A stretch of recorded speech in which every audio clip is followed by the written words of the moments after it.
electronic devices should be switched off for the usual reasons, except the tablets. Members are asked to ensure that the tablets are switched to mute mode. So, can I seek agreement of the meeting that item 7 will be recorded by Hansard? Agreed. Thank you. Okay. If members are content, then we'll proceed through the agenda. We'll start off with item number 1, which is apologies. Any apologies? Paul Gervin. Paul Gervin, thank you. No other apologies.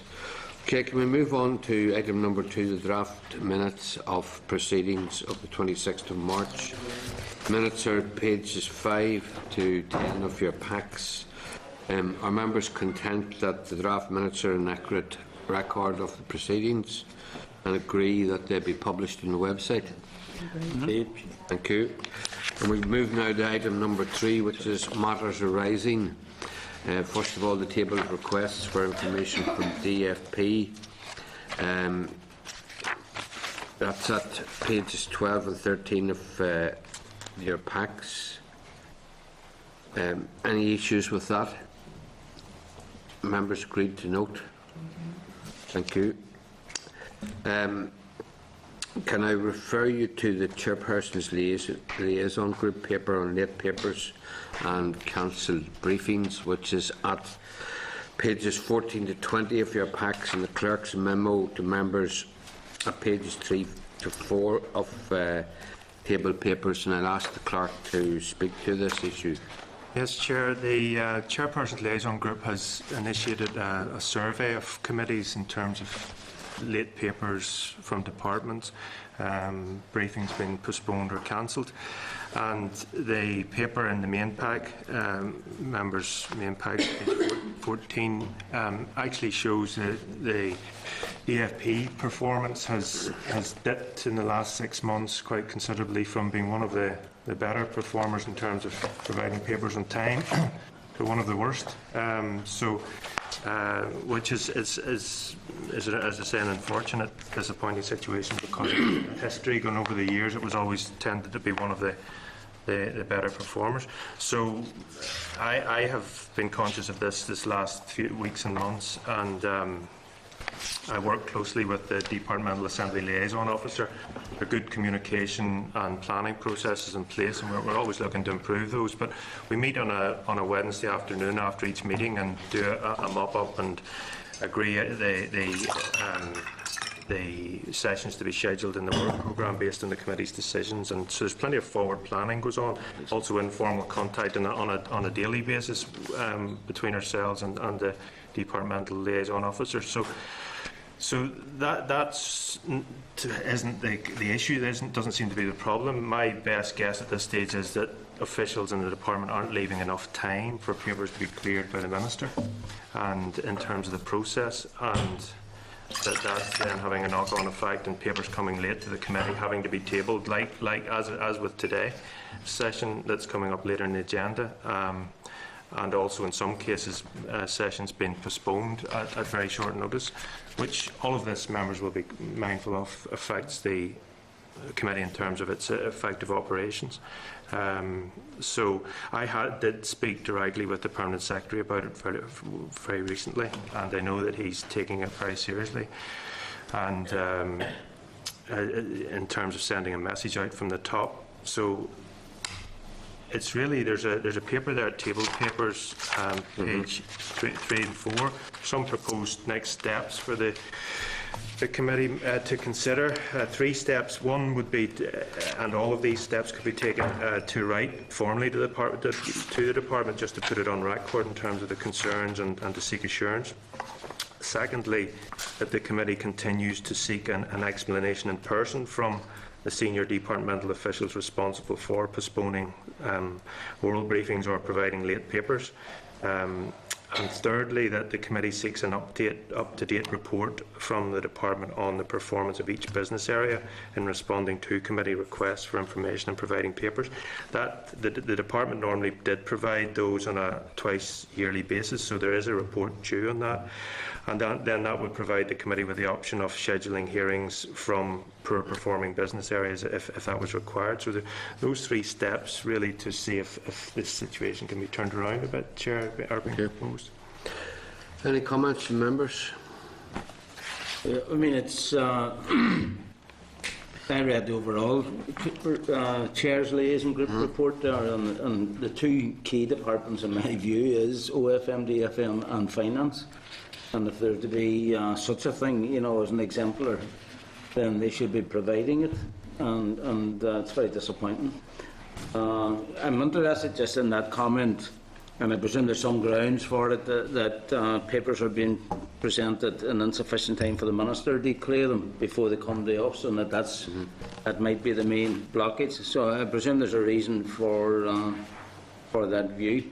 So I would support the suggested next steps, and would be particularly keen to see, because I presume you had a comment with the accounting officer, you had that discussion. And you're assuring us that he's taken it very seriously, and yet we find for today's meeting that the problem has re-emerged. So I'd be keen to know just what exactly is the issue that has emerged, because, you know, going back, and I've been on the committee a while, we had a very good working relationship with the department. You know, it made a difficult job much easier, but this situation, I think, has the and the Minister was a senior member of our committee at the time. I think he'd be concerned if that relationship's affected just by this poor performance. Thanks, Mitchell. Leslie?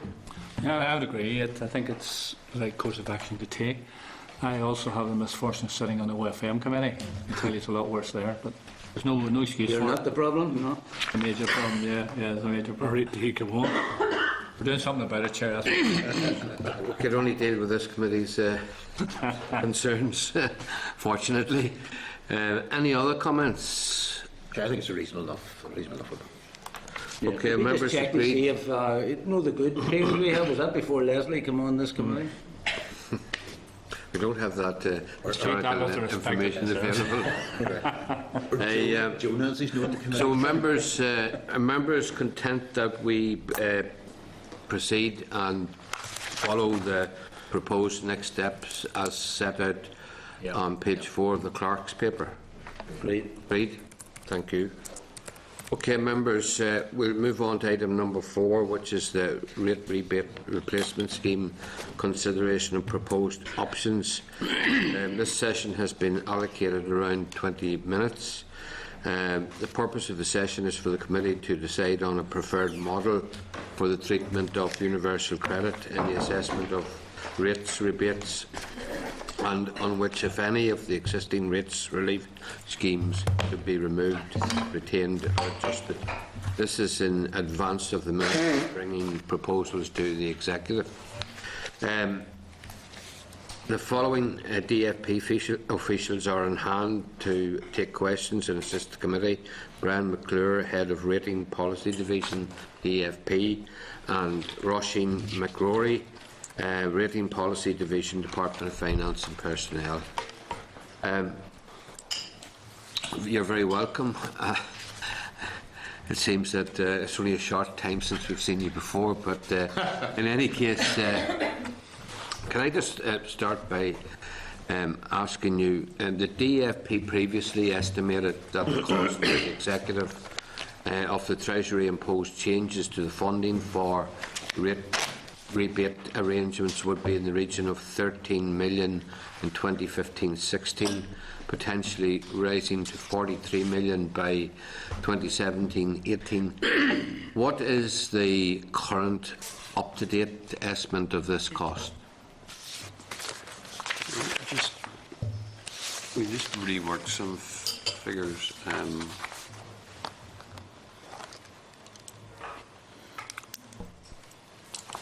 Yep, the current funding gap for 2014-15 is just short of 13 million, 12.8 million. This rises quite considerably over the years. If you look at 2015-16, we're up to 18 million. 2016-17, we're up to 24 million. And then 17-18 we're up to 31 million. Obviously in those later years it's getting less reliable in terms of the figure work, but we certainly are going to ramp up cost. And as you know, Chair, the changes imposed were not only a 10% cut, but also a change in the whole funding method, going from annually managed expenditure to departmental expenditure limit. So we are on a fixed budget for rate rebates. So it's quite a change from what we've been used to. Up until the 1st of April 13, whatever the demand was, that was met from annually managed expenditure, so it didn't impact on public expenditure in Northern Ireland, but now it does. And as you know, the Executive has agreed to retain the current level of funding provided to rate rebate for a couple of years. And that will allow time to look at other options. But for the time being, we are providing, the shortfall is being made up out of public expenditure. Thanks. You're saying that by 17-18 the cost would be 31 million, whereas previously the costs were indicated around 43 million. So that's a reduction of around 12 million. That's to be welcomed. Is there any particular reason for that reduction? Well, it's just to do with more accurate figure work. As we get the figure work through, we can see what the actuals were. So I mean, we did say at the time, we did qualify it quite heavily at the time, that we thought it would ramp up and could be as much as 40 whatever million. The current estimate is 31 million, but it's a big figure by anybody's standards. Yeah. Okay.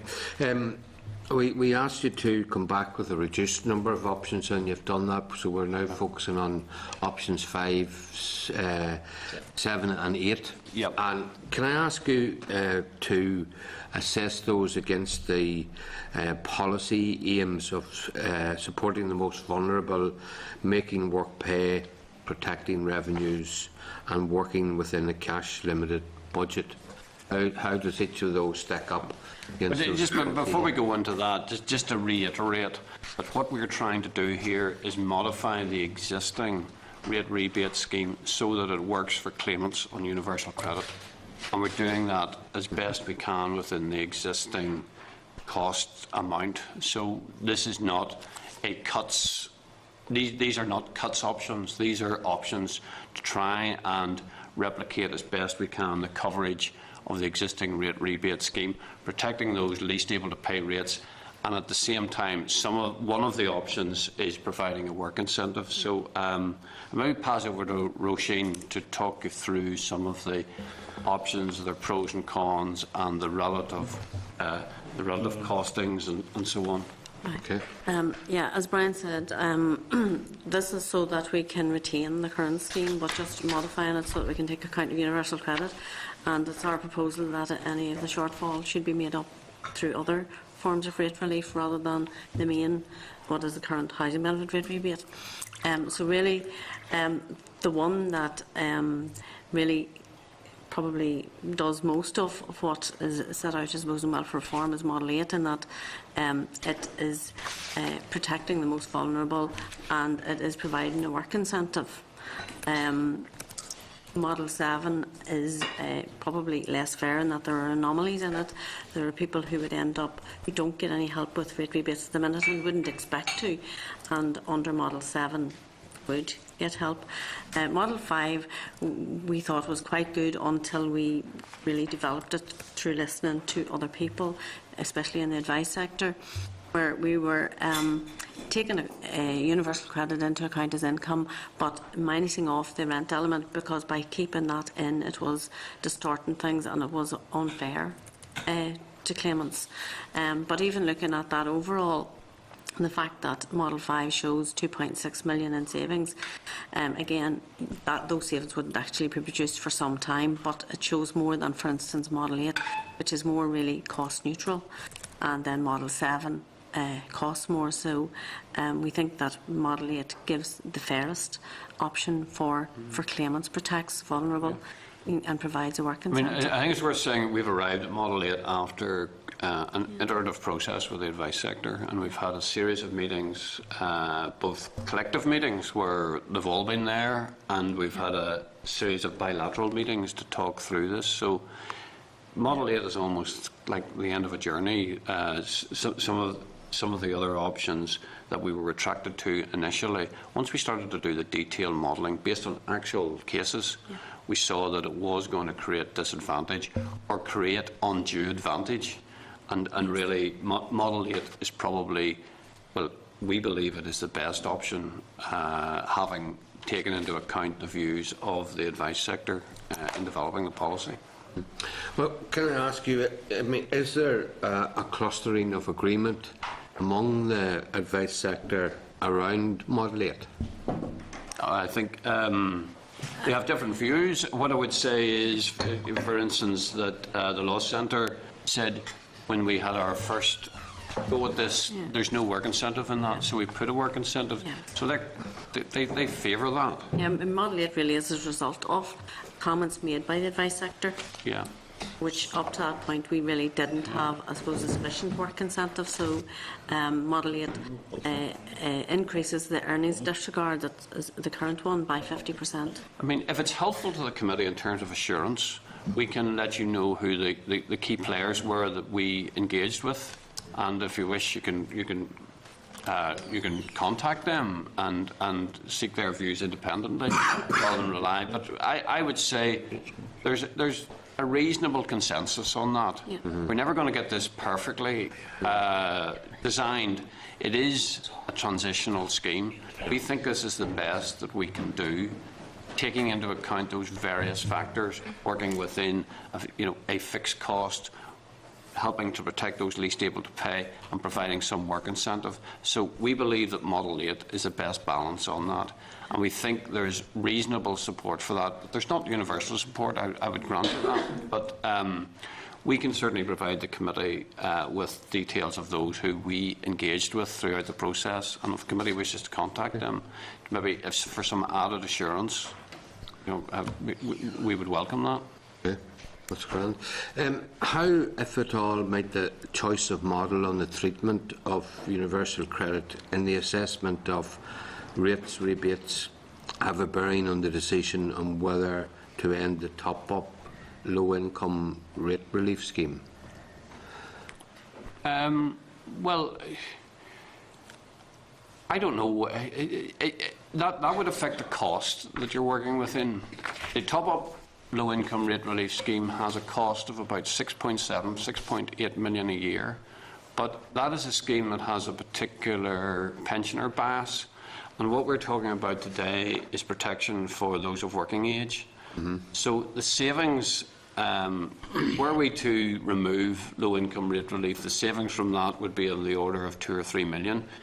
In a scheme that costs 130 million odd, it's pretty, it's at the margins. So it wouldn't have a dramatic effect, is what I'm trying to say to you, in relation to the design of a scheme.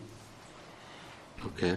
It would produce savings, but it wouldn't affect our thinking materially, I wouldn't have thought. No, I mean, the Model 8 really, in effect, doesn't produce savings. So, and in fact, well, Model 5 does, Model 6 costs more. But again, we were just trying to retain the current scheme, but modified to take account of universal credit. I mean, the specification we've been given for this is to retain current entitlement and get it to work when universal credit first comes along. If, as and when, universal credit comes along, we believe, as the main social security payment, we believe we've got to completely redesign rate rebate so that it's automatic both for government and for claimants. That we don't want claimants to have to fill in extra forms. We want them to be able to tick a box and get an award without having to go to another building and fill out a form and provide extra information and get that validated. We would rather the money went to claimants than went to administration. Okay, thank you. Mitchell? I think, Chair, you were addressing maybe the issue that's in all our heads, and I think Brian has given us a fairly forthright response. I do think, just for that assurance, that I would like to sample the opinions Those who agree with the scheme or would be prepared to endorse it as an interim measure, and those who maybe from their experience have raised particular reasons why they would take exception. You know, it would be helpful for us just to know that.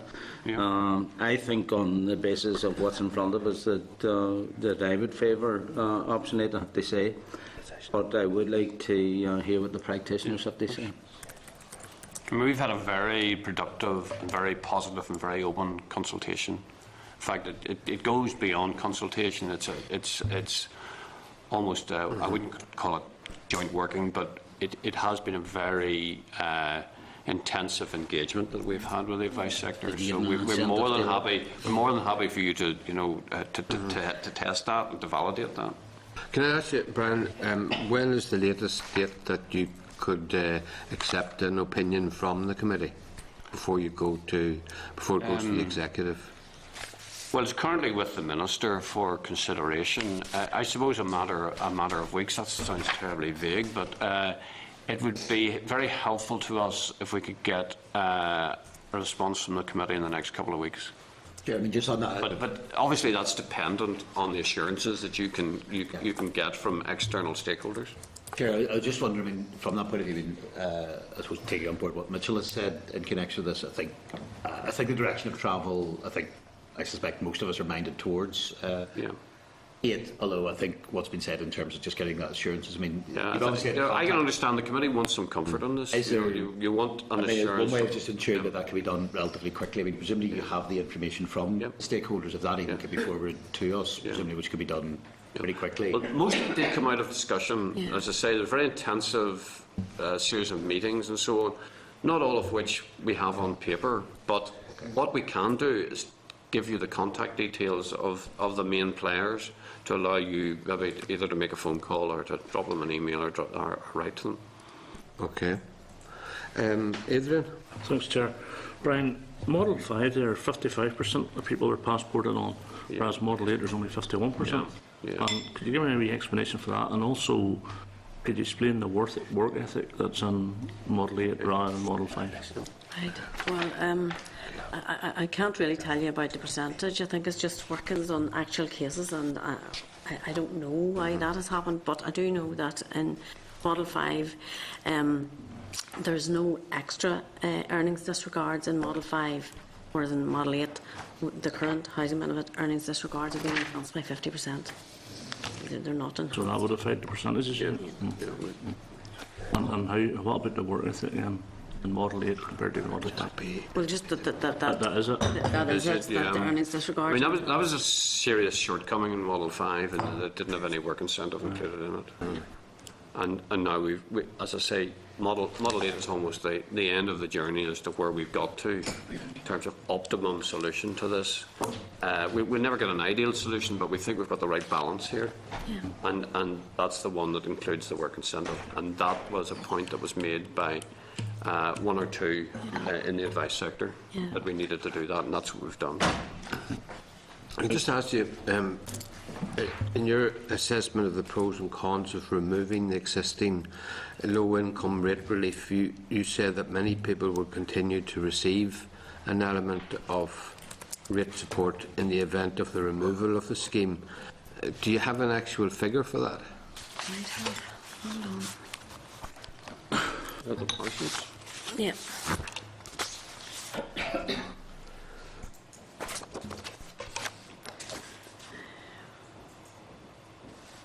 Yeah, 12, 13. I have some figures here for low-income rate relief for 2012-13, and total number of active claims then was over 38,000. But the working age number is just over 20,000. Yeah. 20? So 20,000, but then partial claims would be, sorry, I'm working this out in my head now, that would be 14,000 then, wouldn't it be? Yeah. So 14,000 would still get some help out of the main rate rebate scheme, if I read that right? Well, actually, there's those who are getting housing benefit and low income rate relief. is over 31,000, Yeah. which is 83%. Those who are getting low-income rate relief only is 16% of the live load, so a lot of them are getting a top-up. So they would still get some help with the rates. Yeah. But in relation to those of working age, I think the figure's about 14,000. Yeah. Which still get 14,000 of the 20,000. Yeah. Which still get some help with their rates through the aid scheme. Okay. Okay. Can I ask you about the early payment discount? You said that the scheme costs about £4 million annually. Yeah. What would be the projected savings if the discount was reduced, say, down to 1%? Well, it's pro rata, so that would save you 3 million. The scheme would cost 1 million. So Yeah. Okay. Grand. Any further comments or questions, Mitchell? Well, just Sorry, Leslie was actually on the list. I hear what you say about the work incentive, and I agree with that. But I'm just looking, you know, there's going to be a band of people between 7 and 8. And it's going to look very attractive for them to opt for, if they had the choice, 7. How much can we actually lay out there for people to see, in fact, that there is that incentive actually does pay? It's very fine really between those two. Well, in 7 as well, like 5, there's no extra work incentive. There's no work incentive whatsoever in 7. And while 7, we were attracted to 7 as a model. When we did the analysis, we showed that it did throw up a lot of anomalies. That's what I'm thinking about. In terms of people who wouldn't expect to get help with their rates would get help with their rates if we were to design a scheme around option 7. I don't know, that's not answering the question. The answer to the question is 7 has no work incentive whatsoever. 8 has a work incentive. So the difference is the work incentive that's in 8, which is It's enhancing the current disregards on earnings by 50%. So we can show that. I think I provided that in earlier briefing. is it in the earlier Maybe in slides? earlier papers. Yeah, maybe. It's on the slides, is it? Might be. I mean, some of them are Rather than as low- scramble through papers, maybe we Some should of them just are as write low to as- you and explain that. Because what I'm concerned about is a lot of people between those sort of, if you like, between those two bands. Yeah, but the problem is either you would fall, you know, if you go with it, you know, it's whatever goes with that, and then Model 8 is a separate way of assessing it. Model 7, there's no doubt that, as Brian has explained, there would be people who don't get rate rebate at the minute and who wouldn't expect to get it, who would get it under Model 7. Whereas we're trying to make sure that those on the lowest income get rate rebates, and that Model 8 is fairer in that respect. And it also has an extra work incentive in that the earnings disregards are enhanced by 50%. Yeah. Model 7 was developed following discussions with the Citizens Advice Bureau, and we felt it was a very good idea. We actually liked the theory of it, but it's when we modelled it we found out it was creating a range of anomalies and a range of unacceptable anomalies. So. Yeah, and I mean the representatives from Citizens Advice that we were speaking to, they accepted when they saw the outcome. They've now Because accepted. It wasn't fair. Whilst it was their idea, and we've done the modelling for them, and we've talked them through. They now accept that it's really not the good model that we thought it was. So. Pardon? That would be good to have that. Yeah, well, yeah, note. yeah. Does that mean that within the advice sector now we're sort of focusing in on 5 and 8? Yeah, well, yes, I would say so. Okay. Mitchell? yeah, and I mean that's helpful as well, because if we were to try and respond, we really only have next week's meeting before the Easter recess. Yeah.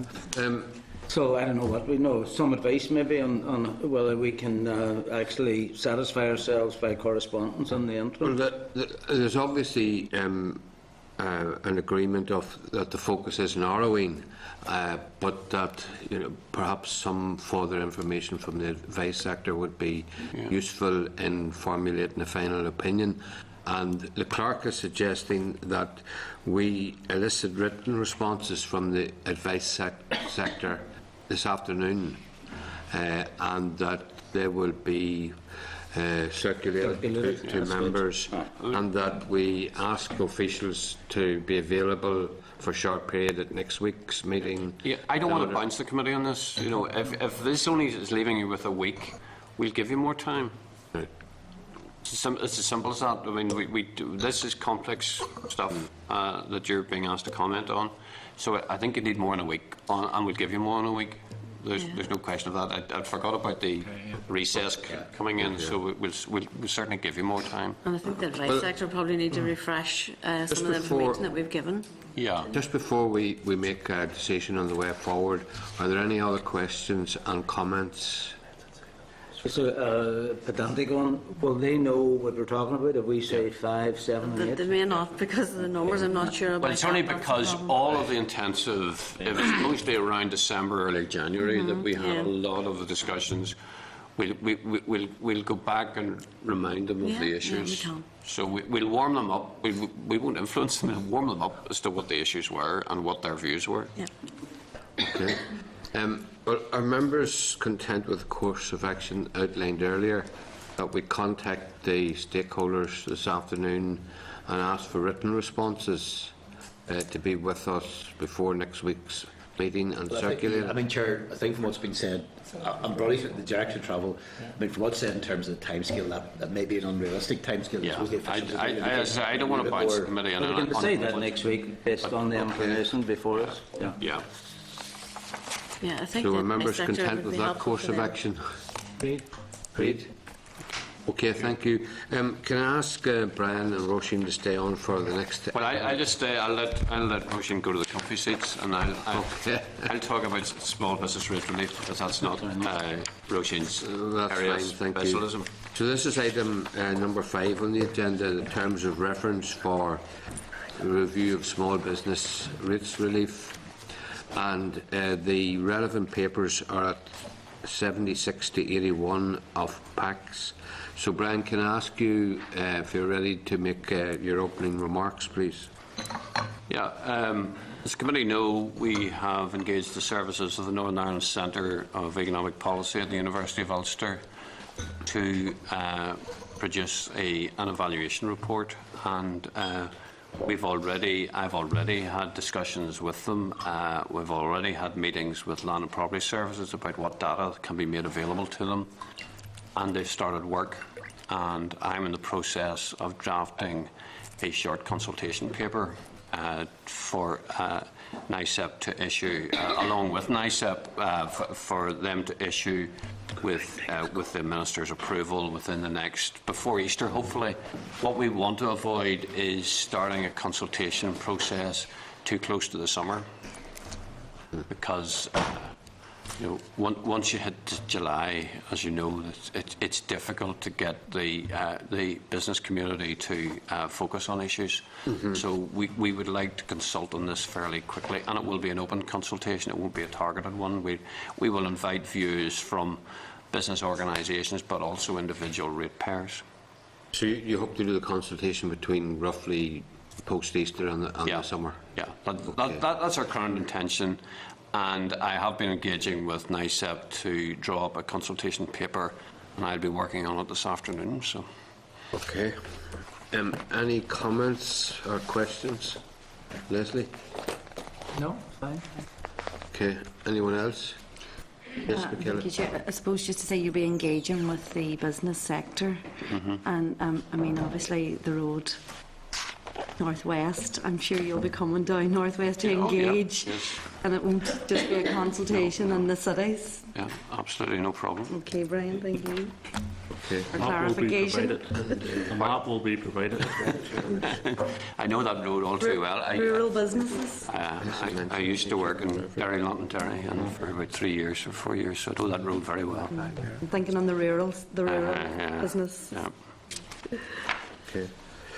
didn't say you knew the road to Strabane. No, it doesn't. Well, if cousins in Strabane, so do. Great people come from Strabane. Well, just on that point, how can you ensure that you do get an accurate geographical spread?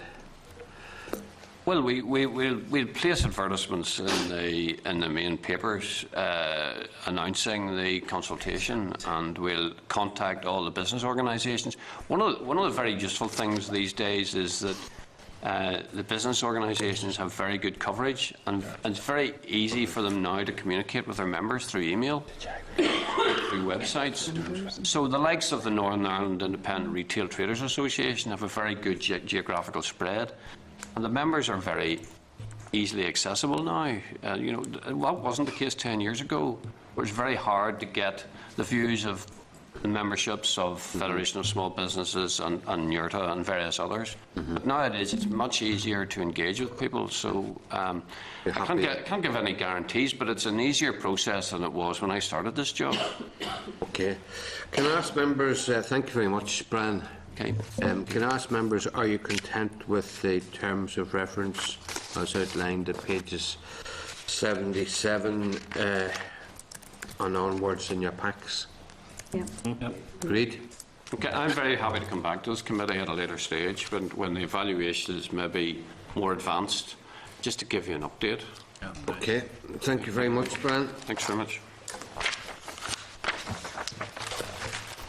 We move on now to item number 6 on the agenda, which is the next sickness absence briefing by RAISE. And this session is scheduled to last for around 20 minutes. The briefing papers are at pages 83 to 108 of their packs. And I'd like to welcome the researcher, Barbara Love, to the meeting and ask her to present her paper. Thanks. Okay, thank you. My paper looked at the reasons for sickness absence and the levels of sickness absence in the public sector in Northern Ireland. I also looked for information on private sector sickness absence, but there's a lack of information on sickness absence in the private sector in Northern Ireland. So unfortunately that wasn't available. I looked at research findings from across the UK and Ireland then to examine differences in public sector and private sector absences.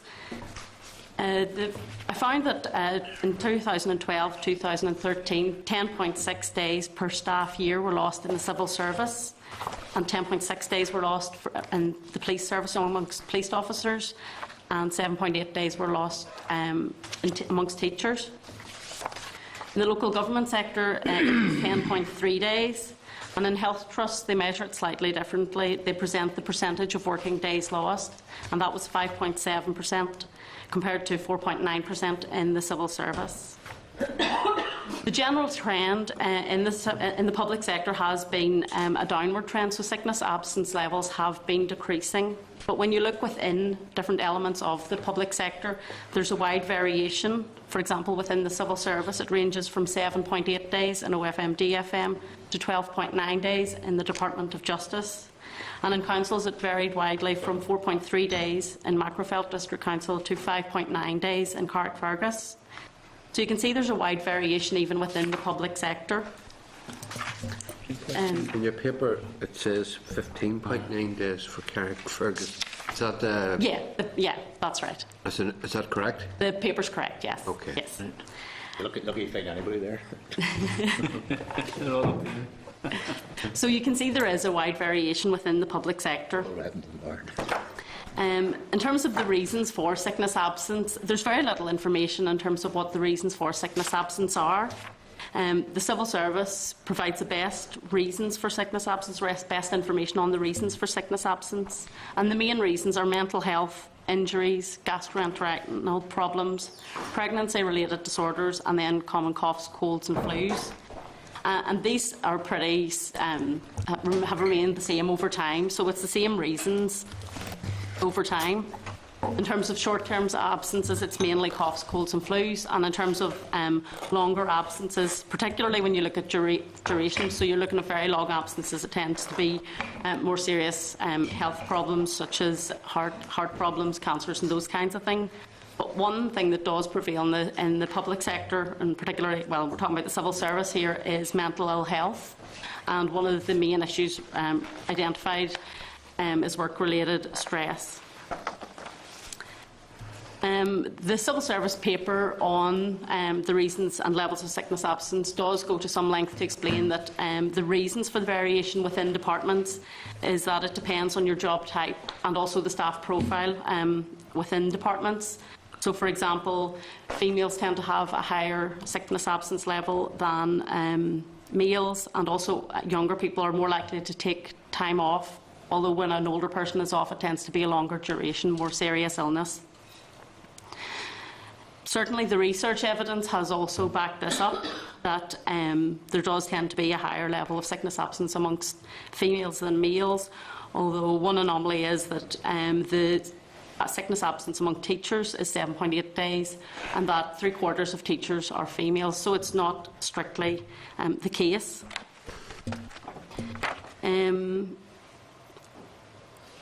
I also looked at sickness absence in the private sector. This was through a number of research sources. So, for example, the Office for National Statistics had done some analysis on the labour force survey. The Chartered Institute of Professional Development also conducted a survey in 2013, and also the CBI. So there's a number of sources of information.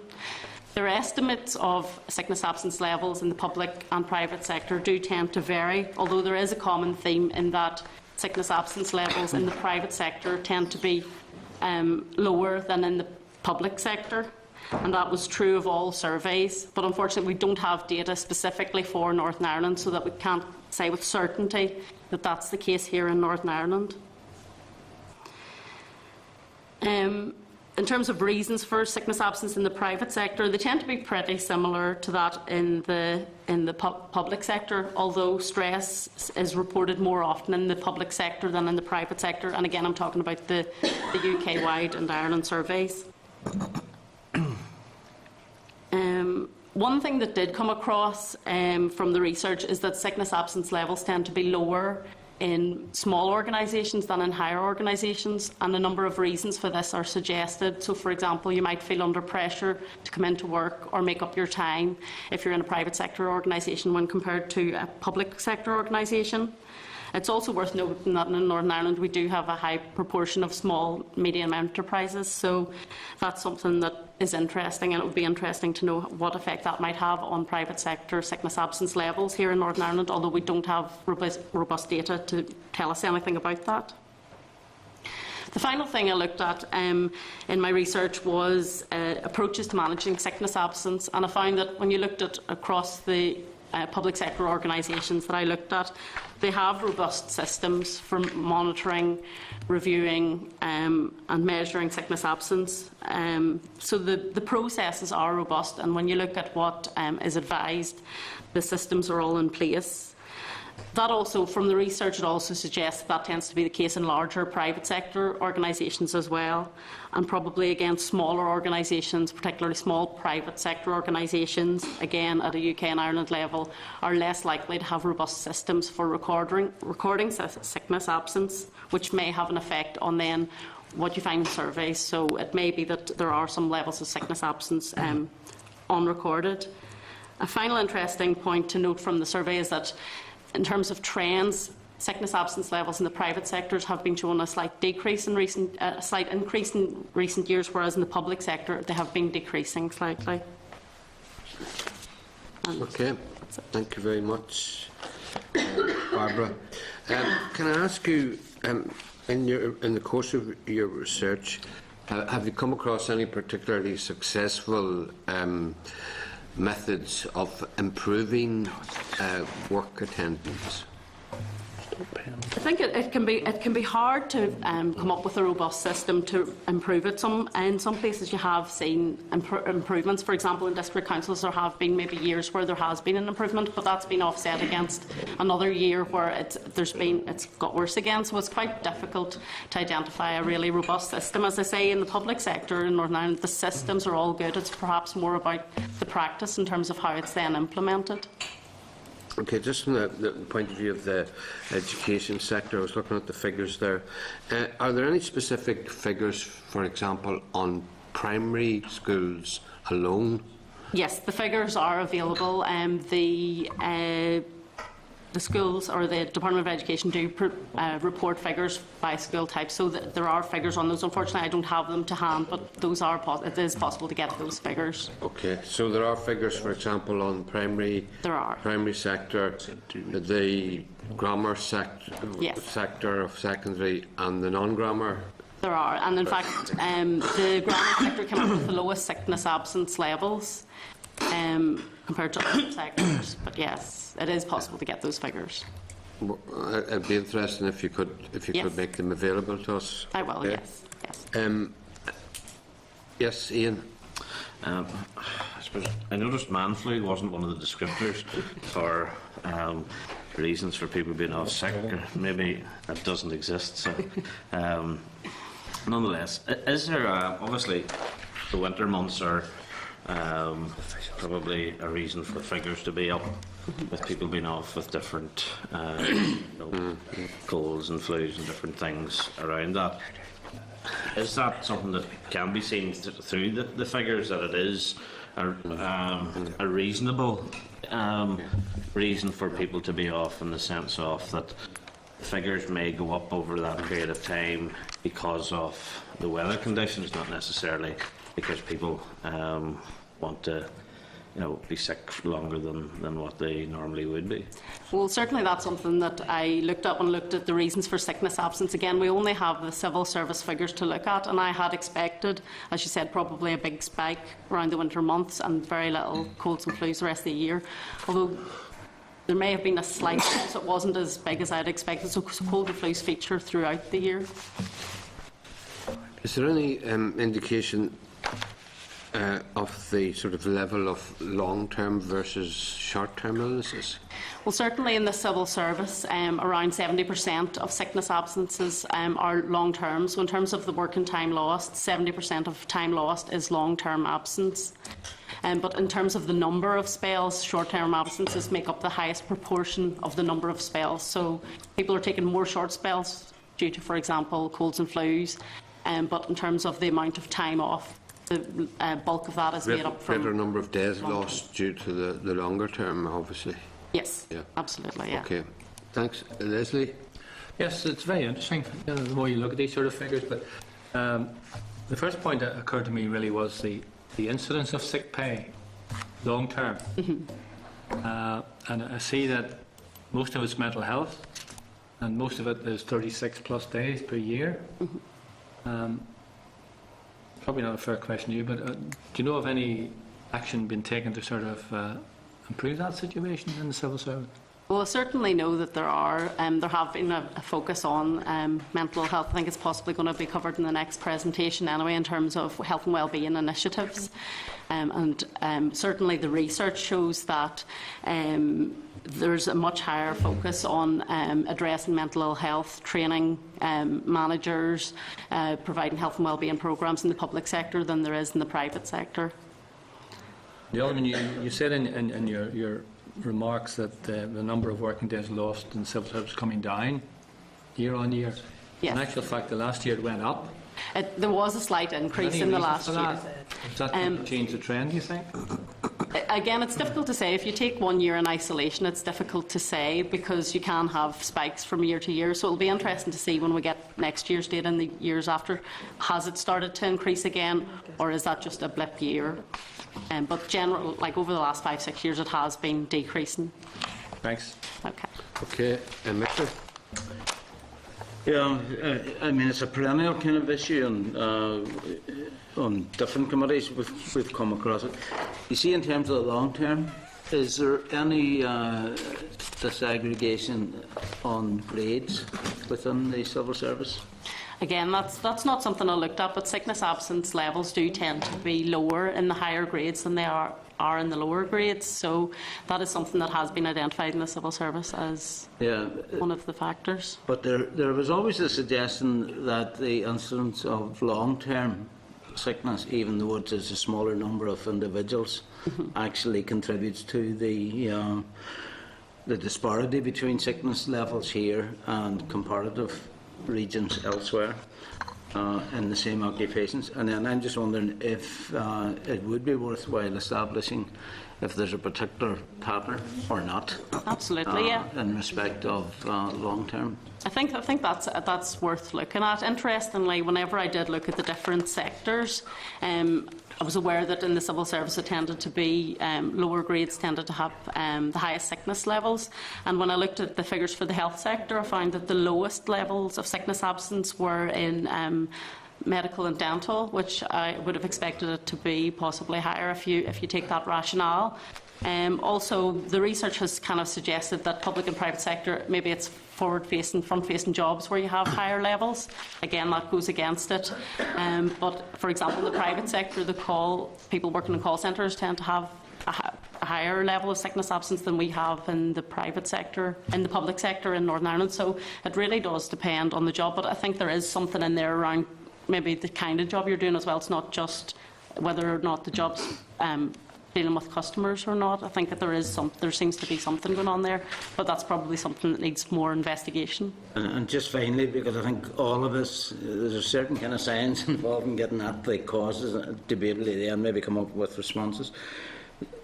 Is there any reason why we don't have the information for, first of all, the wider public service, given its significance in our economy, in terms of competitiveness and all of that, and then, you know, a comparator with the private sector, such as it is? I mean, why do we not have that information? And why does it seem to be so hard to get? Yeah.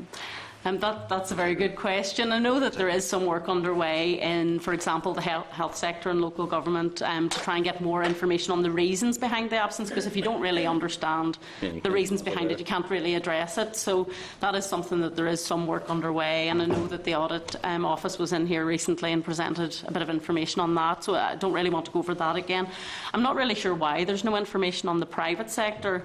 The Chartered Institute of Professional Development's survey does include only 8 organisations from Northern Ireland, so there's not a lot you can really take out of that, and that is something that I think should be addressed. We really do need private sector data and possibly a better picture of the whole of the public sector in Northern Ireland. For example, we don't have data on small public sector organisations, and there's over 100 public sector organisations in Northern Ireland, so that may influence the overall figure. But we don't have that data, and I think that is something we need, yeah. Yeah, it's not for any further kind of taking up of our time today, but I do think that the committee would perhaps, it might help if we were to take a position in this and put that to the relevant authorities, because this is an issue that keeps coming back in piecemeal fashion, and nobody seems to be able to process it through these specific programmes to rectify or improve the situation. Okay. Thank you. Thank you very much, Barbara.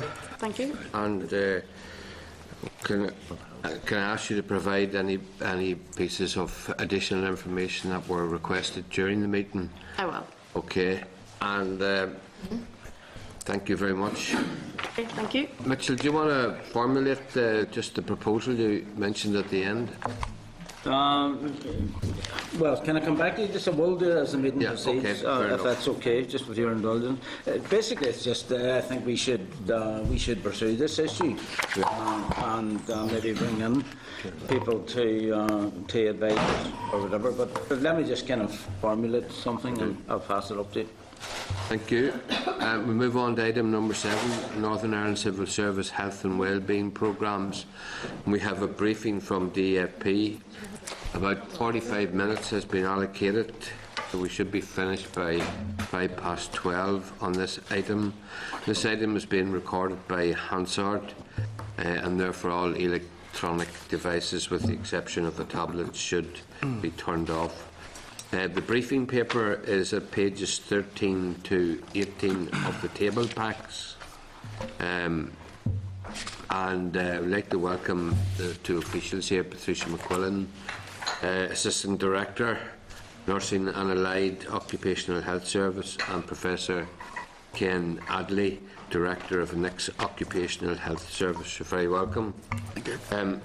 Just before we start, can I ask you why the briefing paper wasn't received by the committee until Monday afternoon, whereas according to the protocols we should have had it last Wednesday? Chair, I can only say that the paper was sent up the middle of last week for DFP to clear, so apologies if that was late in its arrival. It was sent up to DFP? Yeah. But it should have been here. Well, through the DFP assembly process. Sorry? Through the DFP assembly process. Yeah, I understand what you're saying, but we should have had it here last Wednesday. Well, I can only apologise for that, Chair. Yeah, well, the committee has discussed this issue early on, and there is some dissatisfaction among members that papers aren't arriving in time, and it's a matter which we intend to pursue, and we will be taking action to do that. Can I ask you then to begin your presentation? Okay, thank you. Thanks to the committee for inviting us to update on the role of health and wellbeing programmes in the Northern Ireland Civil Service. As members will know, sickness absence is a complex phenomenon that involves a range of different components and contributory factors, and you've heard some of that from the previous contribution, which of course includes matters that relate directly to health, but there are other factors such as how people are managed, the nature of work they do, the organisational culture, and importantly, employee motivation and engagement. So all of these taken together generate a set of behaviours that ultimately impact on attendance at work. So a holistic approach is required, and health and wellbeing interventions are part of a broader suite of measures aimed at maximising attendance and play an important role in assisting the management of sickness absence. The health and wellbeing programmes within the NICS are developed in line with best practice and are consistent with the research in this area, as well as recommendations in, for example, the World Health Organization Healthy Workplace Framework, the Dame Carol Black Report on Working for a Healthier Tomorrow, and the Burman Report on Health and Wellbeing in the NICS, along with the National Institute for Clinical Excellence Guidance on Workplace Health Promotion. The programmes have senior management buy-in, they engage with employees, are multi-component, covering a range of health and wellbeing issues, including mental health and musculoskeletal disorders, and are aligned to the needs of the organisation and indeed the community. The NICS also has a charter for health and wellbeing which gives a commitment to maintaining and improving the health and wellbeing of all of its staff. In the presentation this morning, I'm going to outline in more detail the WELL programme, the Cycle to Work scheme and mental health first aid. In addition, we'll touch on the role of the Occupational Health Service, the Welfare Support Service Rehabilitation Programme, the External Counselling Support Service provided by CareCall, and the Condition Management Programme currently operating in Dell. So if I can start with the WELL programme, I have a short video which brings some life, I hope, to what this programme is about and the people that we're trying to reach. Unfortunately, we can't play the music that's embedded in it.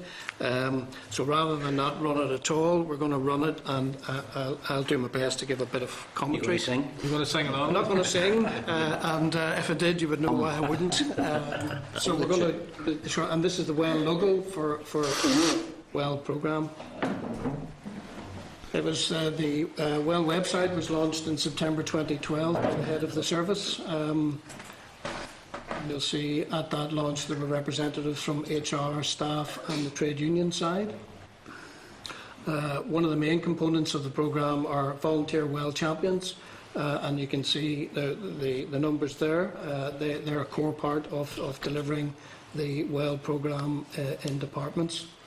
Their training has been accredited by Skills Active and Volunteer Now, and we run a number of dedicated health days. Those are linked into national health events like No Smoking Day and Heart Week and so on.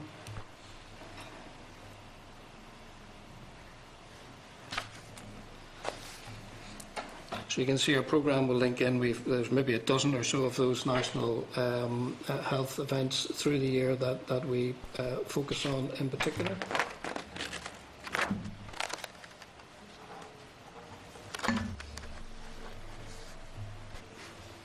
Departments also run their own health promoting events, and this particular example is from the DOJ. Minister Wilson launched the Charter in April 2012. That was the before, and this is the after he's had his health check. Engagement is a big part of what we're trying to do with this programme. It's actually engage face-to-face with people, or in another way through the website, for example. And I'll be able to update on the number of visits. Over 60% of the staff have accessed the website. It's an internet website, so staff can access it from home, and we're particularly keen that would be the case. There's a series of well roadshows have been run right across the service. Over 80 have been delivered, and they provide information, advice, and an opportunity to do certain basic health checks.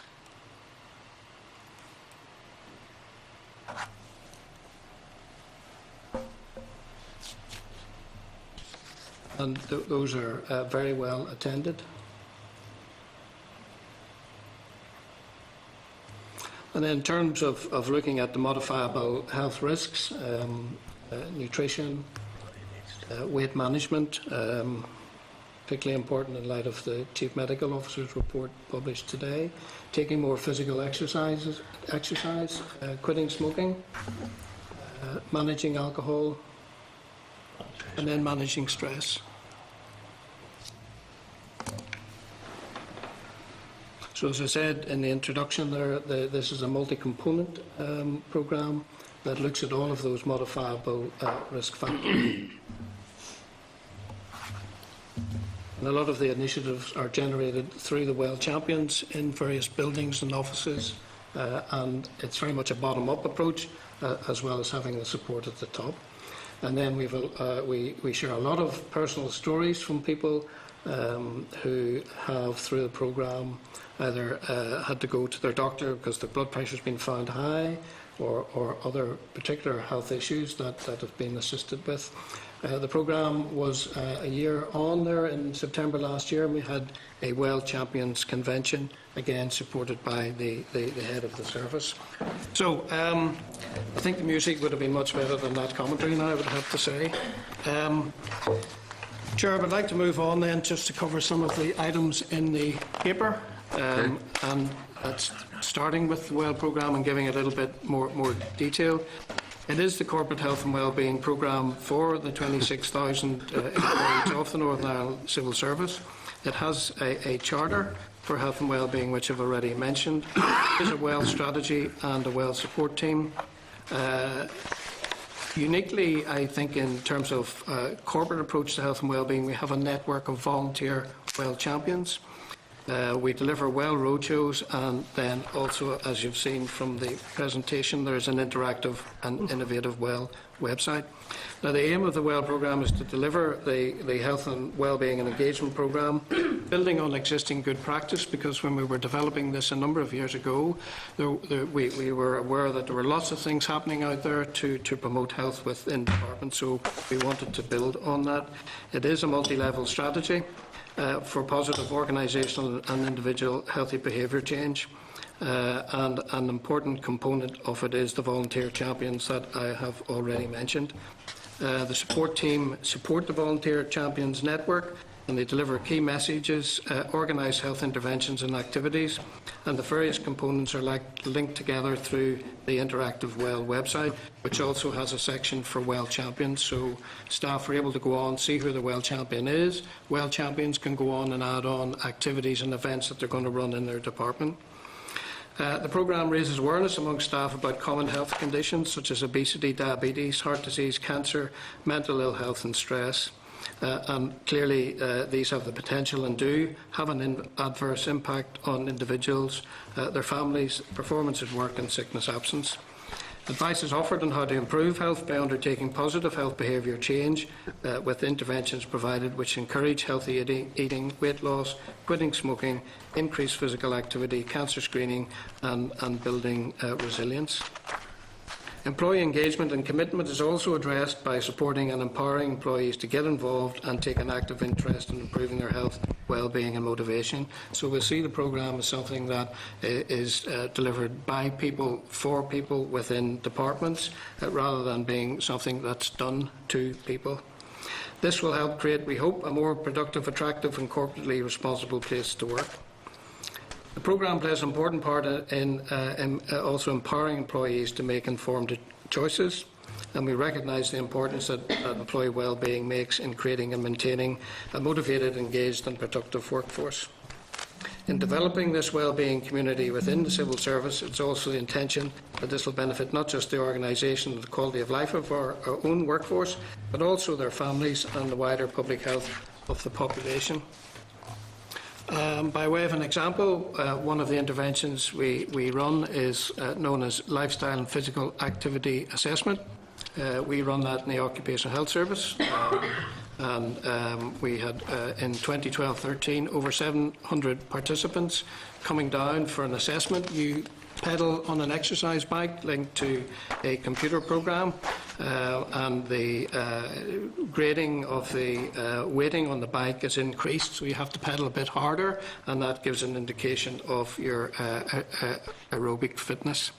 It also assesses a range of other issues like diet and weight and alcohol intake, smoking and level of physical activity. When staff complete the assessment, they then have an indication made to them whether they need to make a healthy lifestyle behaviour change, and we follow that up at 6 months. And what we find is quite a high level of staff making a change, over 70% eating more healthily at 6 months. 69% taking more physical exercise, 64% having lost weight, 70% had reduced their alcohol consumption, and 4 out of 21 smokers had made and successfully maintained a quitting attempt, which is quite a good outturn for a programme of this type that doesn't offer, for example, nicotine replacement therapy. But for those 4 ex-smokers, it can be estimated that quitting has added 1.2 years, and it's known as discounted life years, to each of their lives. So in total, therefore, 4.8 years of life saved for those 4 people who quitted smoking following attendance at the programme. And research has also shown that smoking cessation can be directly linked to productivity gain at work. Since its launch in September 2012, and in addition to the LPAA, the WELL programme has recruited and trained over 170 volunteer WELL champions across the organisation and from a range of different grades. That training has been accredited externally by Skills Active and Volunteer Now. You'll have seen from the video that we've delivered over 80 health and wellbeing events, engaged with over 5,000 staff at those events, with 3,000 of them indicating that they would make a positive, healthy lifestyle change. So what the programme is about at its core, as I said earlier, was engaging with staff and nudging them to make a healthy lifestyle change. The website has had over 30,000 staff interactions since its launch in September 2012, and over 16,000 individual staff members have engaged with the website, almost 2/3 of the entire workforce. We send out health and wellbeing e-zines, and to date there's been almost a dozen of those gone out, and they go out to all staff who have access to a computer, as well as to terminals for those staff who don't. In a recent survey, and looking at some data compared to a similar survey 2 years ago, this is 2013 versus 2011, there's been a 2% increase in both the Employee Engagement Index, which measures how engaged civil servants are with the organisation, and also in the World Health Organisation 5 Wellbeing Index, which is a simple and basic measure of an individual's health and wellbeing. Sickness absence, you'll be only too familiar with. If you look at it in the year 2009-10, was 11% of working days lost, and that came down to 10.6% in 2012-13. It does oscillate, and I've been in the civil service since 1992, and when I joined, the number of days lost was in the region of 16 to 17 days, so it has been, I guess, on a downward trend. Staff taking no sickness in 2009-10 was 50.1% compared to 52.3% in 2012-13, an increase of almost 4.5%. And then staff absent with a mental health condition in 2009-10 was 30.5%. That's of all absence, compared to 29.8 in 2012-13, representing a slight and modest decrease of 2.3%, but at least it's moving in the right direction. So we believe that the WELL model represents an innovative approach to delivering health and wellbeing within an organisation, and could indeed serve as an example for others in the wider public sector within Northern Ireland. Chair, if you're content, I'll move on to the Cycle to Work scheme. Well, I think that will come up during some of the questions. Okay. And Patricia, do you want to add anything at this stage?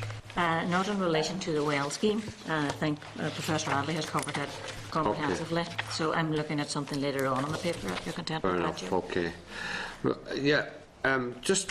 We had last week evidence from the Institute of Public Health about how schemes such as the WELL scheme can be more successful if there's buy-in from senior management. Is this the case in relation to NICS? Well, Chair, certainly in terms of delivering a health and wellbeing programme within an organisation, amongst other things, it is extremely important that we have senior management buy-in. In relation to the WELL programme, as you can see from the video, it is supported by the head of the service, and he is a robust supporter of the programme. Permanent secretaries are behind the scheme, as are HR directors. So in terms of senior buy-in, I'm content that the degree of senior buy-in is what we would want it to be. Okay. And you've mentioned some statistics there about how the WELL scheme has improved things for staff. The last number of points you made in your presentation. Has there been any evaluation carried out comparing the costs of the programme against its contribution, for example, to the reduction of the number of working days lost?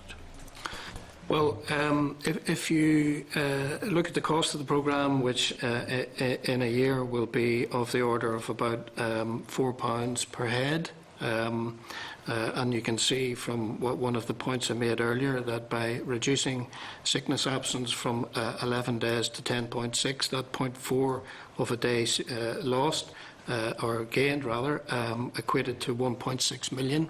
So if we were to balance it against the indirect cost of sickness absence, I think it is a very cost-effective programme. Okay. You were mentioning the Cycle to Work scheme, and yeah. Can I ask you, has any work been carried out on the to increase the availability of the type of facilities that would maybe encourage more people to participate? For example, secure, weatherproof cycling parking facilities at workplaces, and perhaps changing rooms and shower facilities. Okay, well, whilst the Cycle to Work scheme is not directly under our remit, the information that I have to hand indicates that as at December 2013, there were 12,000 civil servants who were participating in the scheme, which equates to about 4.5% of the total of the staff. The average uptake in the UK for the Cycle to Work scheme is around 4%, although interestingly in those organisations that are male predominant, like fire and rescue and engineering works, it tends to be 10% or more. The number of buildings, and this was provided in an answer to a question previously, that have shower facilities are 111 NICS buildings have shower facilities installed. The property division of DFP is responsible for 37 of those buildings, and I don't have the information to hand other than these buildings that are under the remit of the properties division. And of those 37 buildings, 50% have covered cycle racks, and the number of staff employed in those buildings is almost 10,500 staff. So it's a big group of staff. There are other buildings that I don't have the information on that. However, if you would like me to find out that information, I could certainly do that and provide it for you. That would be useful. In relation to the mental health first aid, to what extent has that been rolled out to the next staff? Well, what I was going to say, Chair, about mental health first aid was that this is a programme that we're considering putting in place rather than a programme that is in place. I think given the predominance of mental health issues, both in regard to sickness absence and also ill health retirement of staff from the service, we feel that there's a need to have a programme that will raise the awareness of mental health issues across the workforce, and this programme for us seems to be a cost-effective way of doing that.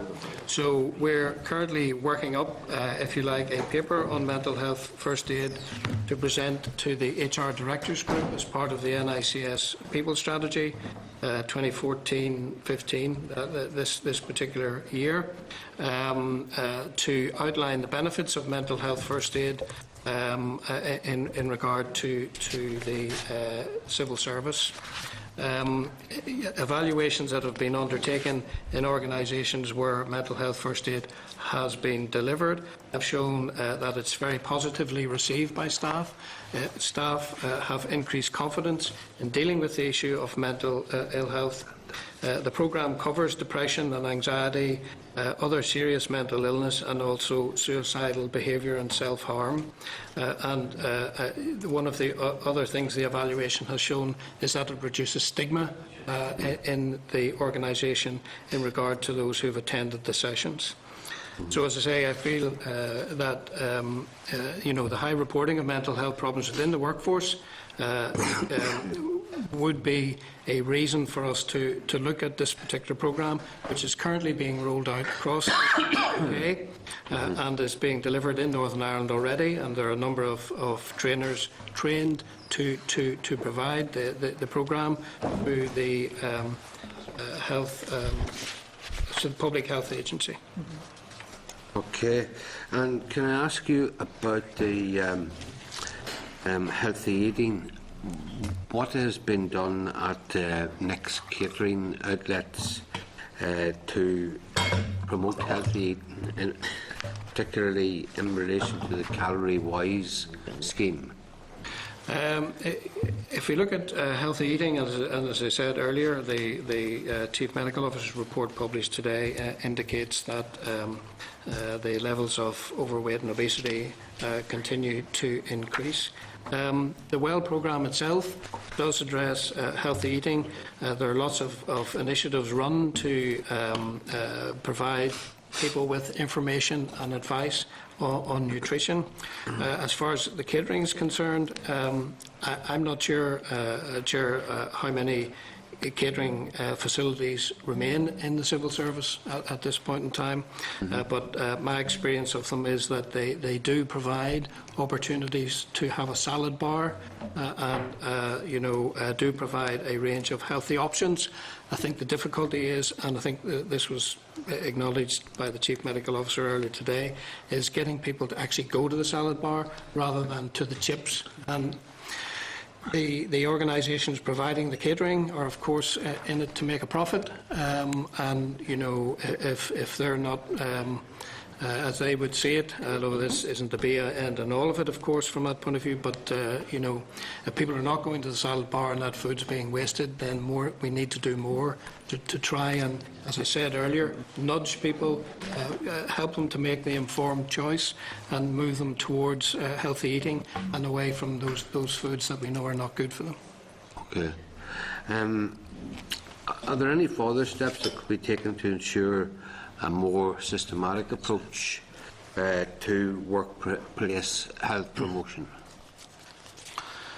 Well, I think, you know, the WELL programme it really was put in place to develop a corporate model, and as part of that development we were trying to create a coherence around what was being delivered within the NICS as an organisation.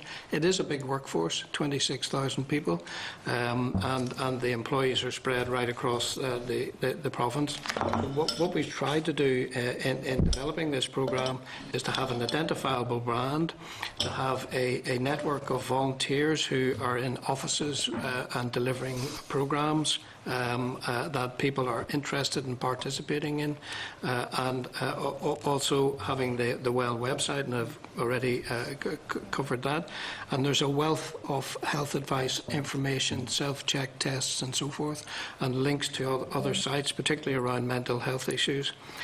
So in terms of a coherence around it, I think the WELL programme, as an example of its type, is quite a good example. Thank you. Ian? Can I say, in respect of your presentation, I think it's certainly beneficial, and two of the words that you used, and just haven't used it not in quick succession, was to encourage employees and empower employees, and I think that's important, but there's always going to be those people who don't think this is for them, regardless what level of the health and well-being, you know, scale they're in, whether it's mental health, just general sickness or obesity or whatever it may be, that they just don't feel this is for them, or they feel that, you know, maybe too embarrassed to come forward and say that, you know, they would want to benefit from this. How do you reach those kind of people? I suppose I'll probably answer it myself, but you know, have you looked at any way of trying to ensure that those type of people are actually reached? Well, I mean, you're absolutely right, and you know, I think at this point in time, you know, 2014, there can be very few people who don't know what they should be doing in relation to what they eat, the amount of exercise they take, and whether they continue to smoke or not. But what we have got to do with our programme is it's a bit of, in some ways, a light touch to try and encourage people. It's not, you know, a gymnasium type approach where people would look through the door of the gymnasium and say, well, you know, I don't think that's for me because everyone in there is in much better shape than I am, and all the rest of it. So it's kind of a light touch, trying to bring people along, and working in offices and buildings, you know, delivering those health promotion messages in the context of where people work. So there'll be that peer support and so forth. But I mean, we've just got to keep chipping away at this. And you know, we've got to keep chipping away in terms of getting the message across, providing people with activities that they can participate in, and we hope that the number of people who will see that if they make some changes, it can extend not just the length of their life, but also the quality of it. And in respect of I suppose, their work environment, in the sense of, you know, there's been many buildings that people have worked in, certainly in more of the rural Northern Ireland, where the damp on the walls and I suppose a long time since maybe some paint reached those walls, and maybe the environment isn't the best of places for people to work, and they go to work worse, and they'd rather stay at home. But you find that's a factor in the working environment, as far as the looking around the four walls rather than necessarily who you're working with. Well, again, I mean, it's another good point in terms of, it's not just about health, it's about other issues that impact on health and importantly well-being. And certainly the kind of physical state of where people are employed is very relevant. The civil service is, though, I believe, a very good employer and has very good premises by and large. We have a robust network of health and safety advisors that make sure that there is compliance with all of the requirements on the health and safety front.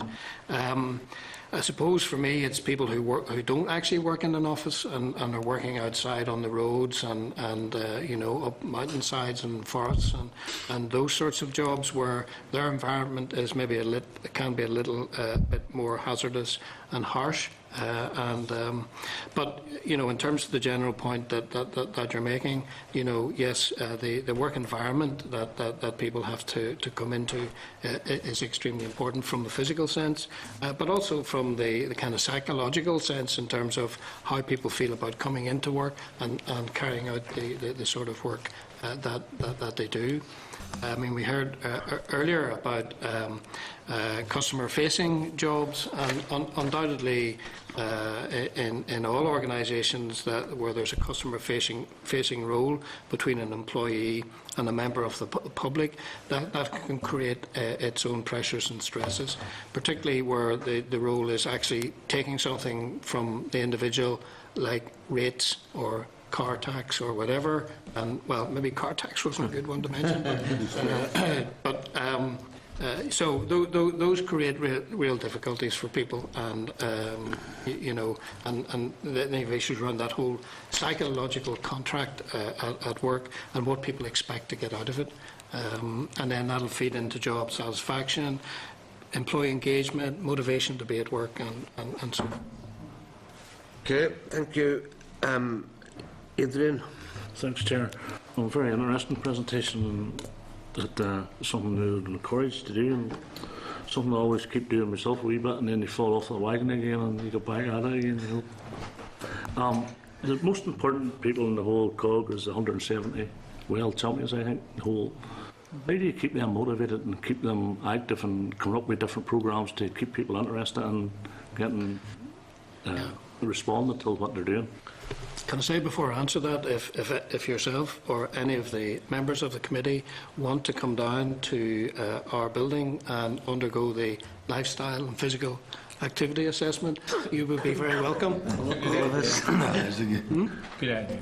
I think that is a good idea. Certainly do that, so you can get a feel for what it is. Peter says you died in 1997. Yes. So I don't know what way that would work, but I'm sure you can get in touch with us and we can get something set up. It is, it can be a difficult enough issue to deal with. Sorry, I've forgotten your question. But the champions, the champions, keeping them motivated, yeah. Well, one of the really innovative bits of the WELL programme was having WELL champions, volunteer WELL champions from the workforce. And when we look at the who those WELL champions are, they're from across all grades and genders, and it's really good because it's building this community for health and well-being within the workforce itself. It's not some big programme that rolls up in a bus, although those are quite good. But this is a different approach. How do we maintain them? There is a WELL support team that interact with all of the WELL champions, provide the training for them, provide them with menus of opportunities in terms of programmes to deliver. There's a knowledge sharing element to it, so different champions in different buildings can share what sort of events that they've been able to put on. And in some buildings there really is huge buy-in to that process. In our own building, we have a well champion, Lincoln Building in Great Victoria Street, and we have a nutritionist coming in a few weeks' time to talk to staff, and we've been running other things. It's a 6-storey building.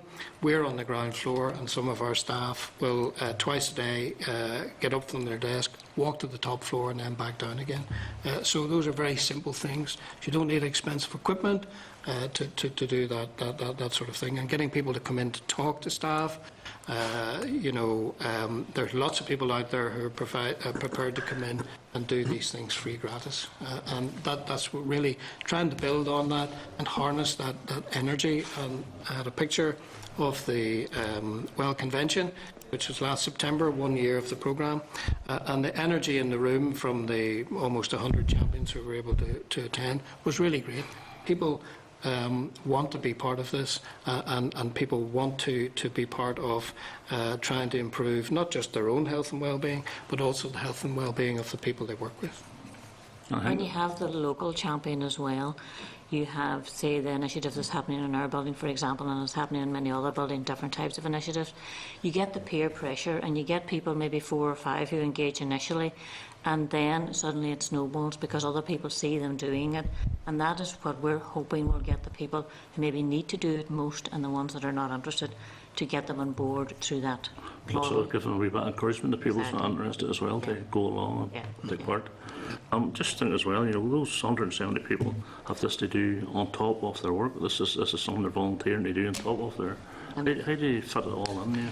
Well, when we were looking at how that might play in, we didn't want to be too prescriptive and say that 2% of your time is going to be spent doing this. We decided to adopt a sort of first aider model. So first aiders don't have an element of their kind of work time set aside for first aid provision. They provide it as and when. So it's as I said earlier, it's a light touch approach to it. Managers in local areas have bought into it and give the flexibility required to their well champion to be able to put on these events for the staff that work in that particular area. So far, we haven't had, at least I'm not aware of any particular issues around that, but it is an important point for employers, in terms of, we can't have somebody off doing this when they should be, doing their job. So it is a light touch, and it does seem to work. And the human resource, DHR people have bought into it as well. So there's a process for people to apply and for the support to be given through line management and DHR. Yeah, and I think it does link back into a question that the Chair asked about senior buy-in to this and commitment from the top. It's very much there within all departments, and so line managers know that they have the scope to facilitate the delivery of these types of things in the workplace. Okay, thanks, Adrian. John McAllister. Thanks, Chair. I mean, it's an interesting, and I think you're kind of offer to come down and give us a sort of an MOT might be welcome. And no Peter's maybe a little nervous. The savings that you're getting and identifying on that, I mean, do you see you being able to almost expand the programme? You've dropped the average absence from, I'm going from memory, 11 down to 4 or 6, 10.4 days. So you've gained and you've built in, you're actually recouping some of the cost of running the programme. Are you also seeing, is that going to be a way that you can expand this and say, look, well, this is actually working?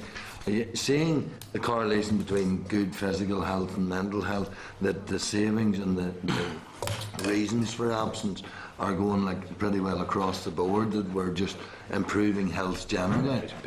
Are you seeing any particular trends in the reasons for absence starting to change slightly? I mean, it's a good point, and I think I would need to be cautious in sort of saying that, well, what we're doing can be directly linked to changes in sickness absence. It's certainly part of a suite of measures, and it is important as far as the health element of it is concerned, particularly mental health problems, which, when I joined the civil service, as I said earlier, in 1992, the amount of reporting of mental ill health wasn't as high as it is now. And there's been a real change in that, not just in the civil service, but across all organisations in Europe, and I suppose that reflects the degree of mental ill health there is out there in the community. In terms of expanding the programme, the programme was to run for 3 years. That 3-year period ends at the end of March next year. We're in the middle of carrying out as extensive an evaluation of it as we can, along some of the lines of the information I've given you in the presentation. And we will be putting that to the HR Directors Group for them to determine whether they want to continue with the programme. When you look at health promotion and healthy behaviour, lifestyle change and timescales, in that sense, a short time scale in that arena is 3 to 5 years. So and if you're looking at making inroads in other conditions and so forth, it does take a long time to work its way through. But we would like to think that our programme, yes, it's playing a role in reducing the reporting of mental ill health in terms of sickness absence. The number of people who haven't had any sickness absence has gone up a little bit, as I may have indicated earlier. So in research terms, we're not a research organisation, clearly, but what we're doing is looking at primary research done in other areas where the provision of certain things will make other things happen, and if we're replicating that, then we would like to think that we could get those same benefits. Although we have evaluation as a key component of the WELL programme, there is an evaluation panel which I chair, and we do look at evaluating all of the various components, and particularly the engagement bit, because really in delivering health promotion we want to engage with people. So face-to-face, over 5,000 so far in the 18 months, and over 30,000 website hits, and 2/3 of the workforce have accessed the WELL website. So in regard to your question around expanding it, we will certainly evaluate it, and we will be putting forward the proposal to HR directors that it will continue for a further period of time. We've put a lot of effort into building the brand of this so that people can identify with it, and we would like to think that the service would continue with it when they see the results of the evaluation. I mean, Chair, I suppose on that is, I entirely accept your point about, 3 years and turning around behaviour and getting people to engage and take responsibility. But that is a relatively short period of time. I mean, what have you had much buy-in or support from, the Public Health Agency in delivering any of this? Have they made some of their professionals available? Are they? I would have thought that type of programme would be something they might be very interested to look, and I think a robust evaluation of anything like that is important, and if it is proving successful, we would want to keep it. In fact, we would want it to be an exemplar maybe to other sectors, and not only across public sector, but also a model that large private sector employers could look at and say, is this something we want to engage with? Does the benefits outweigh any of the potential costs? Well, in developing the model, the Public Health Agency were part of the team that I chaired, along with the Health and Safety Executive for Northern Ireland, staff representatives, and the Ulster Business School. And we were able to look at the research that was there in terms of what seems to work as far as these programmes are concerned, and we continue to liaise with the Public Health Agency in regard to the programme content. But I mean, if I may say so, and self-praise is no praise, but this isn't for me, but for the programme. I think the programme is, a very good example of how a corporate programme could be put together. And as intimated earlier in the presentation, I do feel that it is a useful public sector model that others might want to have a look at. And I appreciate your support for the programme, going forward beyond the kind of 3-year period that will be up at the end of March next year. Well, just whenever the programme was developed and whenever we were rolling out in the early stages, people became aware of it. There were people who approached it that were interested in coming on board outside the civil service. But this was one that was built for the civil service, and the resource was there to deliver for the civil service only. So we didn't want to dilute that impact. So it's just to let you know that there are others that are interested in it and looking at it. Thank you. Okay. Thank you. Thanks, John. Mitchell? Well, it's pretty well covered, actually. I was indicating just that I was fair enough. satisfied. Yeah, thank you. Can I move on to Leslie? Yes, thank you, Chair. I have a particular interest in mental health, and we have, you touched on that a little. We're pretty good at developing procedures and policies and programmes, but I wonder how much, for example, of the mental health problems are actually generated in the workplace, by the environment. You have stress, you have anxiety, you have all that sort of thing coming forward. How much is actually attributable? Should we not be looking maybe at the way we work, what we do, and how the structures operate in offices? Well, I mean, you're absolutely right in terms of the impact that how we work, how it's constructed, how people are managed, and so on, will play into their kind of psychological state. When we measure the reporting of stress in the civil service in surveys, the last one I think was in 2009, the level of reporting by people feeling very or extremely stressed was of the order of 20%. In that group, those who were saying that they found difficulty coping with stress dropped to about 10%, so it depends how you measure it. But yes, we've got to look at how work is organised.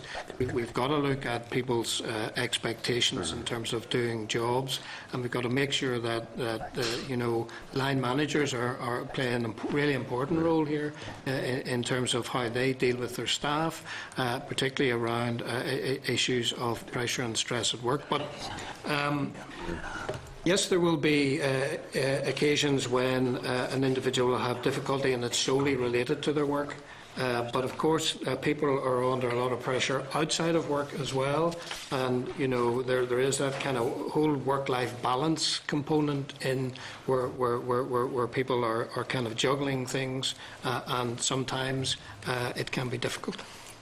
Just looking here at the managing sickness chart in the Northern Ireland Civil Service, it doesn't seem to be very sort of user-friendly from a point of view of the interviewee. Sorry, what chart is that? It's how we manage sickness in the civil service, the various stages. Right. Self-certification, interviews, all that sort of stuff. But there's not much really in that to see that it's a caring, organisation and a link to mental health particularly. Sure, I'm sure I've seen the document that you're referring to, but what I can say on that is that recently there have been 2 online sickness absence courses for all staff in the civil service, one for line managers and one for staff, and that takes them through the whole sickness absence process in a short online training package of about 20 minutes. In that package, the WELL programme is mentioned as a source of help and support, as is Kirkall for external counselling and the welfare service. So whilst it takes people through the different processes and procedures, which I guess have to be set out in a step fashion, both of those programmes do indicate where staff can go to get help and assistance. Anything you want to add? No. Well, just where they're struggling, and I mean the Carecall programme again just mentioned there. People are entitled to 6 individual counselling sessions face to face, so that's 1 hour counselling. That's available for every civil servant and for their family as well, and it's available to them free of charge. The civil service pays costs. So that's an excellent first port of call for people who might have some anxieties or stresses in relation to getting in early and helping them to deal with it.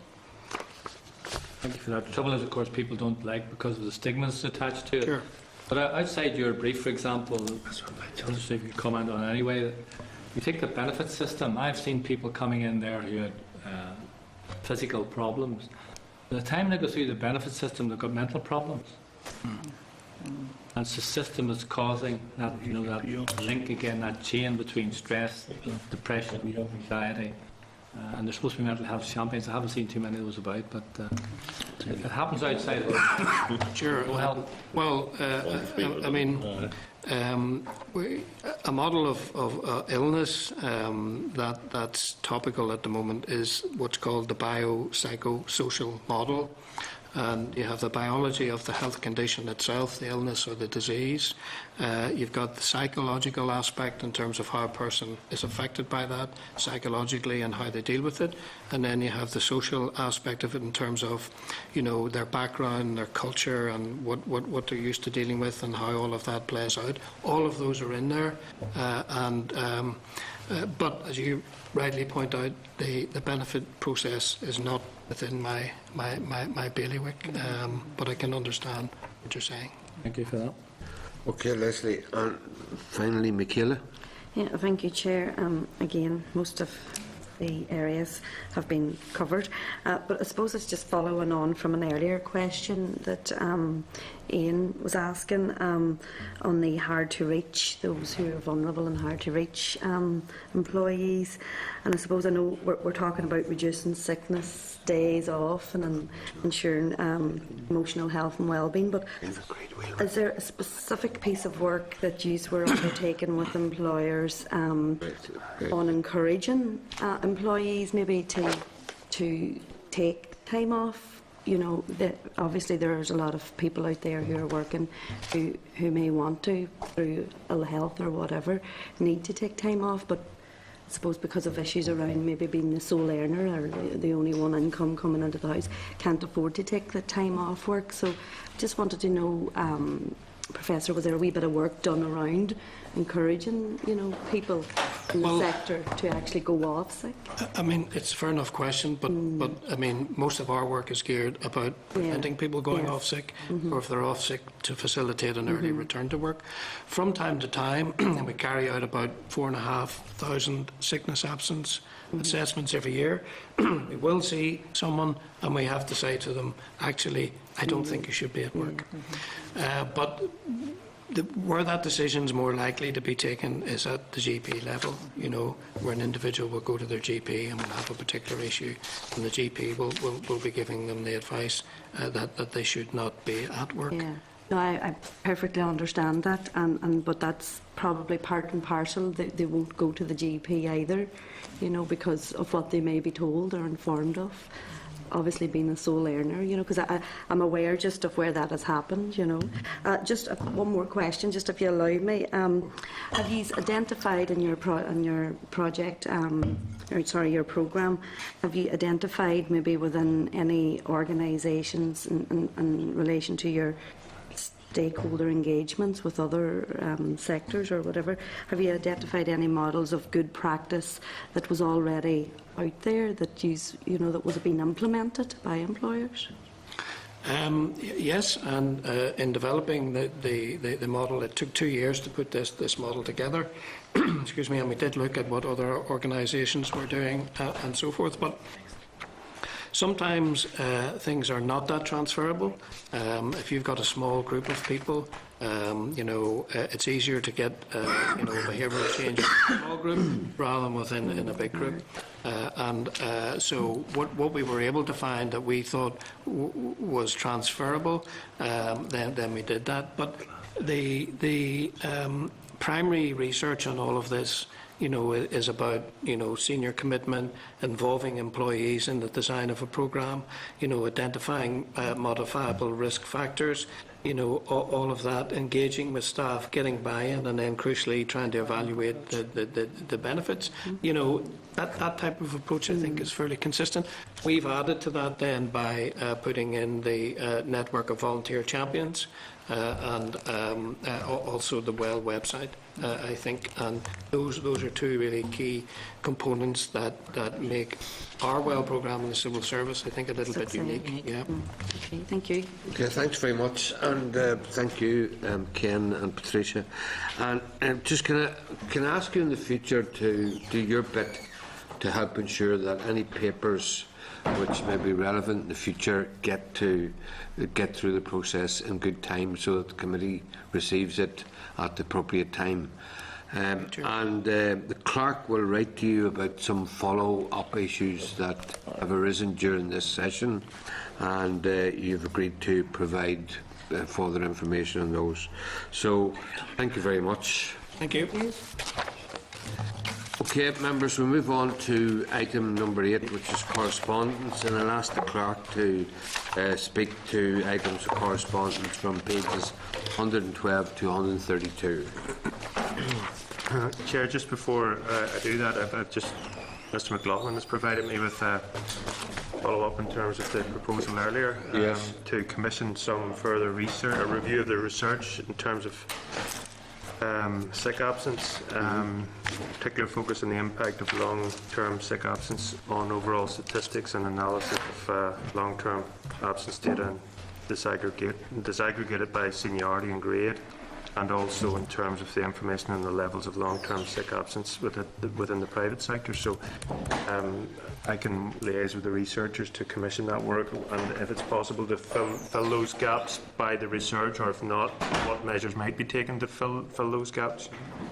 We'll come back to the committee on that. Okay, members agreed? Yeah, Chair, if you could also maybe pick up in that the incidence of private health insurance in the private sector, which is a factor. Okay. Correspondence then, Chair. Just pick out the items of correspondence that require decisions. Just to draw members' attention, first of all, there's two events that the Northern Ireland Assembly and Business Trust are holding shortly, and that members are invited along. First of all, there's a budget one. Yeah, there's a budget. An event on the Tuesday the 8th of April in the Long Gallery at 4 p.m. Philip McDonough, the economist, is providing an analysis of the impact of the Chancellor's March budget statement.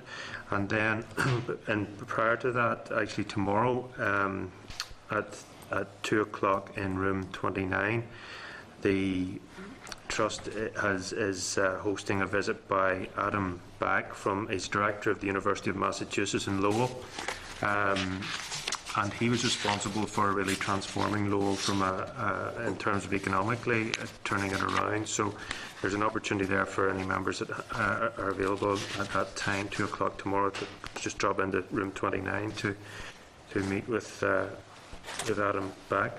So there's those two events. In terms of the correspondence, the members will recall that the Construction Employers Federation recently raised various issues around public procurement, especially the need for closer monitoring of a number of areas, including payment approval times, project bank accounts, impact from social clauses, and the timeliness and relevance of data provided on the ISNI Investment Strategy Delivery Portal.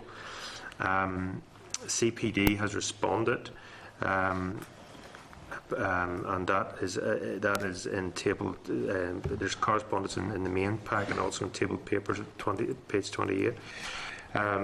But it may be useful, Chair, for the committee to get a view from the Construction Employers Federation on that response before there's a session scheduled with CPD on the 14th of May in the work programme. So there's a draft letter also to the department, just outlining the action that the committee has taken in respect of the writing out to other committees and advising them to scrutinise the issue of the investment strategy portal, and also requesting the department as a department to ensure its own data is kept up to date on that.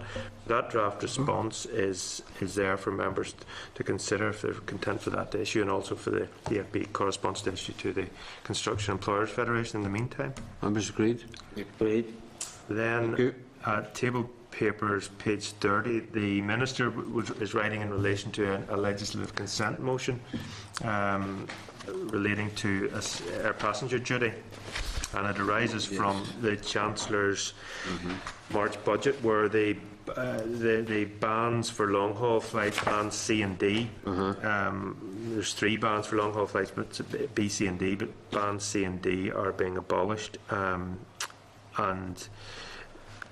obviously members will be aware the long haul air passenger duty has been devolved to the executive, but the legal advice to the department is that there is still a need for a legislative consent motion, because this deals with what is now a transferred matter. So the Minister's just writing to advise the committee, and there will be a briefing provided by departmental officials next week on that issue, and there'll be a process then for the committee to take evidence and prepare a report in advance of the plenary debate. So it's really just to draw members' attention to that, and the content for that to be factored into the work. Just related to that, although it's a wider issue, in the chamber during questions time, the minister asked a question about transferring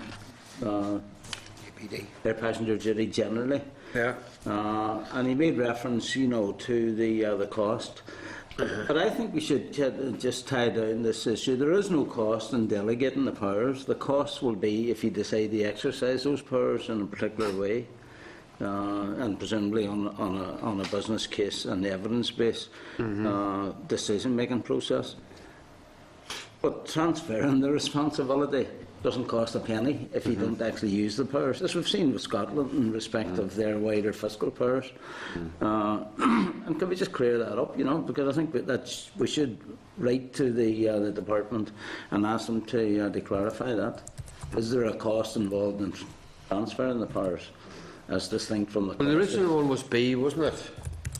The power to remove the duty from the B band.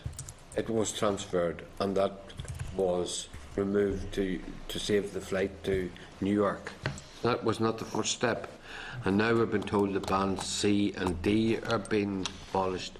Are there? What are the cost implications to that? Chair, in the Minister's letter is saying there are no cost or economic implications for Northern Ireland, because B, C and D are set at 0 now anyway. But it's just more a legal issue in terms of it's a transferred matter, so there's a need to get a legislative consent motion on. No, I think I support the legislative. That's the right approach with that particular aspect of it.